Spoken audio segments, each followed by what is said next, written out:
Assalamualaikum warahmatullahi wabarakatuh. Apa kabar anak-anak?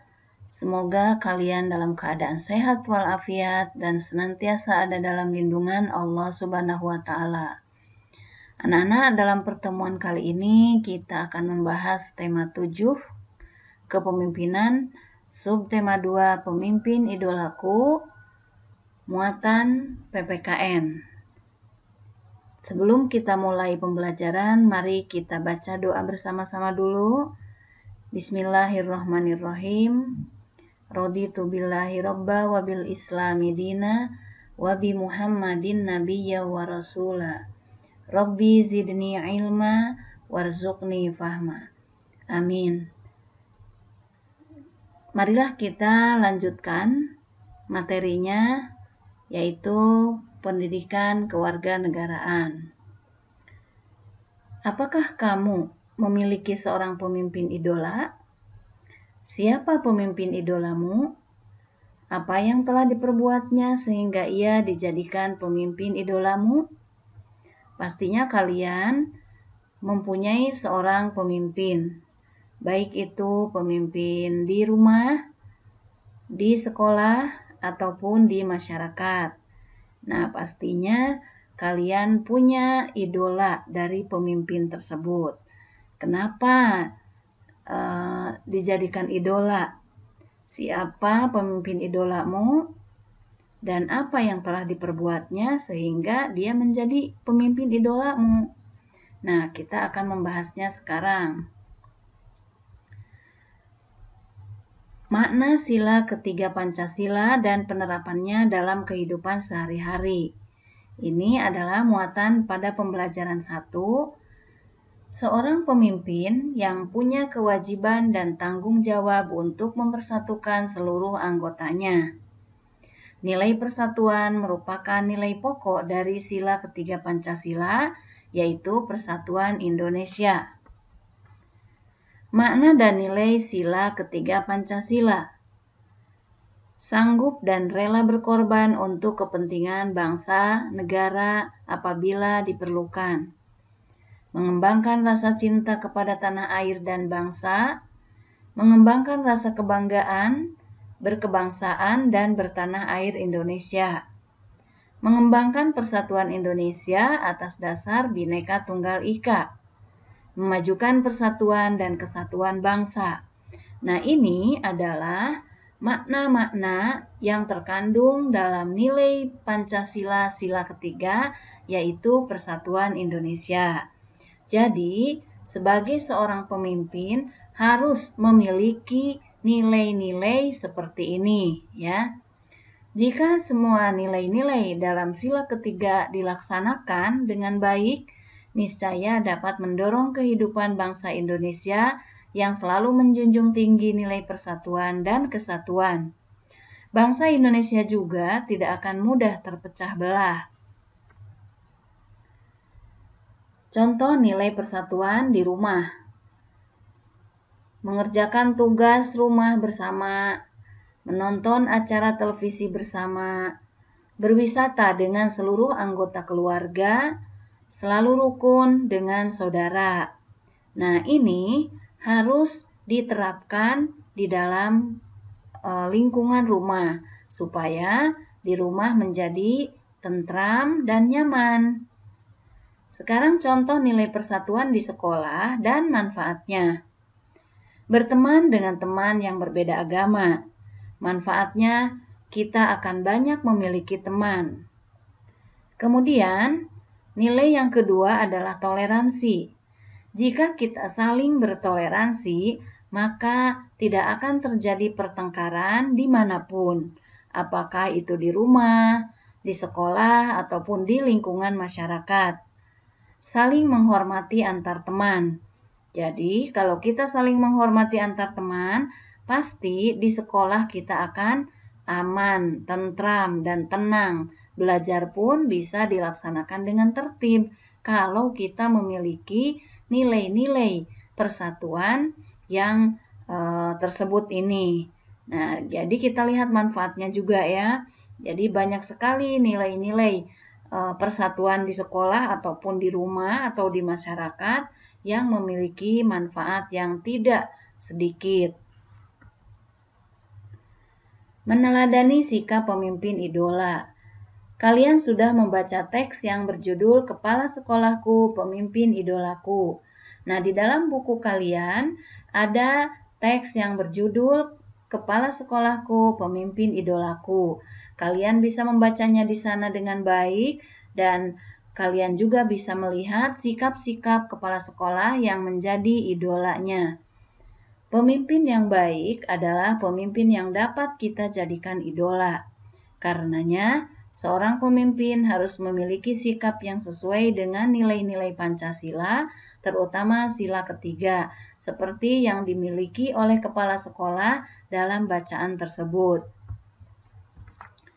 Berikut ini kriteria pemimpin idola sesuai nilai Pancasila sila ketiga. Nah, seorang pemimpin idola, dia akan selalu menjaga persatuan dan kesatuan. Bagaimana caranya? Yaitu dengan ikut dalam kegiatan kerja bakti, mengikuti kegiatan pawai budaya nasional, menghormati tetangga yang berbeda asal dan budaya. Jadi, sebagai seorang pemimpin yang baik, dia harus bisa menjaga persatuan dan kesatuan dengan cara-cara yang bisa dilakukannya, diantaranya ya seperti ini. Kemudian, cinta tanah air dan bangsa. Seorang pemimpin idola akan memiliki sikap cinta tanah air dan bangsa yang diwujudkan dengan cara bertugas di perbatasan negara, berprestasi dalam olimpiade, memperingati Hari Pahlawan. Nah, ini salah satu di antara contoh-contoh seorang pemimpin yang memiliki rasa cinta tanah air dan bangsa. Jadi ditugaskan di mana saja, dia akan melaksanakannya dengan baik karena cintanya terhadap tanah air dan bangsa Indonesia. Selanjutnya, seorang pemimpin idola harus memiliki sikap rela berkorban. Dengan cara memberikan sumbangan untuk korban bencana, sumbangannya terserah ya, yang bisa dilakukan baik itu sumbangan dalam bentuk moral ataupun material. Misalnya dengan menyumbang dengan uang, dengan pakaian, dengan bahan makanan, obat-obatan, atau dengan tenaganya sendiri ya, dengan membantu misalnya mengevakuasi korban bencana ya, langsung dia ikut mengevakuasi misalnya. Kemudian menjadi guru di daerah terpencil, rela berkorban, rela mengorbankan kesenangan di kota, rela mengorbankan lingkungan yang nyaman di kota. Menjadi seorang guru di daerah terpencil itu akan sangat sulit untuk dilakukan, akan tetapi kalau dia memiliki sifat rela berkorban, dia akan melaksanakannya dengan ikhlas tanpa beban. Kemudian memberikan pemeriksaan kesehatan gratis. Ya, jadi kalau dia melihat misalnya anggotanya atau anak buahnya mengalami sakit misalnya atau terjadi kecelakaan atau yang lainnya, maka dia bisa memberikan pengobatan yang gratis atau membayar biaya pengobatan pasien yang atau anggotanya yang sakit ya. Nah, selanjutnya kita akan membahas tentang makna sila keempat Pancasila. Kalau tadi kita membahas tentang sila ketiga yaitu Persatuan Indonesia, di sila keempat itu yaitu apa? Kerakyatan yang dipimpin oleh hikmah kebijaksanaan dalam permusyawaratan perwakilan. Nah, berikut ini nilai-nilai yang terkandung dalam sila keempat Pancasila. 1. Tidak memaksakan kehendak kepada orang lain. 2. Mengutamakan musyawarah dalam mengambil keputusan untuk kepentingan bersama. 3. Musyawarah untuk mencapai mufakat diliputi oleh semangat kekeluargaan. 4. Menghormati dan menjunjung tinggi setiap keputusan yang dicapai sebagai hasil musyawarah. 5. Dengan itikad baik dan rasa tanggung jawab menerima dan melaksanakan hasil keputusan musyawarah.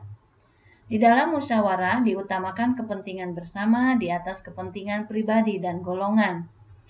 Keputusan yang diambil harus dapat dipertanggungjawabkan secara moral kepada Tuhan Yang Maha Esa, menjunjung tinggi harkat dan martabat manusia, mengutamakan nilai-nilai kebersamaan dan keadilan, serta mengutamakan persatuan dan kesatuan demi kepentingan bersama.